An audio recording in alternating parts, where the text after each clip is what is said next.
আমার মায়ের কাছ থেকে দুধের সর দিয়ে একদম খাঁটি গাওয়া ঘি বানানো শিখলাম।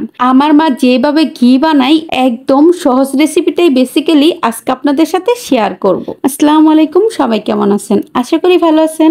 আলহামদুলিল্লাহ আমি অনেক বেশি ভালো আছি। আজকের ব্লগটা কিন্তু অনেক বেশি স্পেশাল হতে চলছে, তাই ভিডিওটি টেনে টেনে না দেখে সম্পূর্ণ ভিডিওটি দেখার চেষ্টা করবেন। যারা একদমই ঘি বানাতে পারেন না বা কখনো বানান নাই কিংবা ঘি বানানোকে ঝামেলা মনে করেন, আজকের ভিডিওটা বেসিক্যালি শুধুমাত্র আপনাদের জন্য, তাই ভিডিওটি দেখতে থাকুন। তো এটা দেখেন, প্রথমে কিন্তু দুধের সর নিয়ে হয়েছে, এটা ফ্রিজে ছিল, তারপর ঠান্ডা হলে দেন এই তো মানে একটুই কমলে আর কি, বরফটা কমলে এই তো বেটে নেওয়া হলো। সুন্দর করে সবগুলাই একদম ভালোভাবে বেটে নিতে হবে, মানে ভালোভাবে পাটাই বেটে, আপনারা চাইলে ব্লেন্ডারও বাটতে পারেন, দ্যাটস মিন ব্লেন্ড করতে পারেন, তবে পাটাই বাটলে বেস্ট হবে। তো যাই হোক, এই তো দেখেন সবগুলো সর কিন্তু বাটা শেষ। এখন কিন্তু মূল কাজ, তো যাই হোক চুলায় দেওয়ার পর কিন্তু জালটাকে একদম মিডিয়াম টু লো আঁচে রেখে এই তো অনবরত নাড়তে হবে। এইটা কিন্তু এক প্রকার ধৈর্যেরও খেলা, মানে ধৈর্য ধরে নাড়তে হবে, একদম কিন্তু স্টপ দেওয়া যাবে না, তাহলে নিচে লেগে যাবে।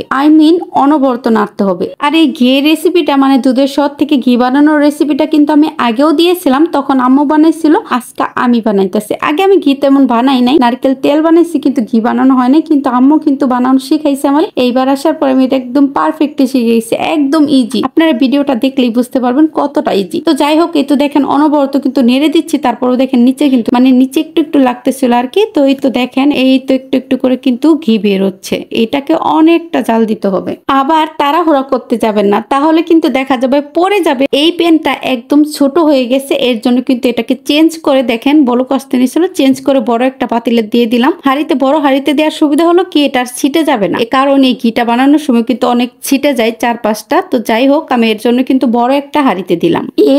এর আগের বার আম্মু যখন বানাইছে তখন কিন্তু আমি কাছেই ছিলাম, নাড়াচাড়া দিছি, তখন আমার হাতে কিন্তু অনেকগুলো ছিটে আইছে, কারণ হাঁড়িটা ছোট ছিল। তো যাই হোক, এই তো দেখেন এখন কিন্তু এটাকে আবারও অনবরত নাড়তেই থাকবেন। তো যখন এগুলার থেকে ঘি বের হবে তখন একদম জালটা বন্ধ করতে হবে। একটু ভিডিওতে একটু লক্ষ্য করে দেখুন যে ঘি কিন্তু বের হনো অলরেডি শুরু হয়েছে। এইভাবে অনবরত নেড়ে নেড়ে আমি ঘিটা বানিয়ে নিব।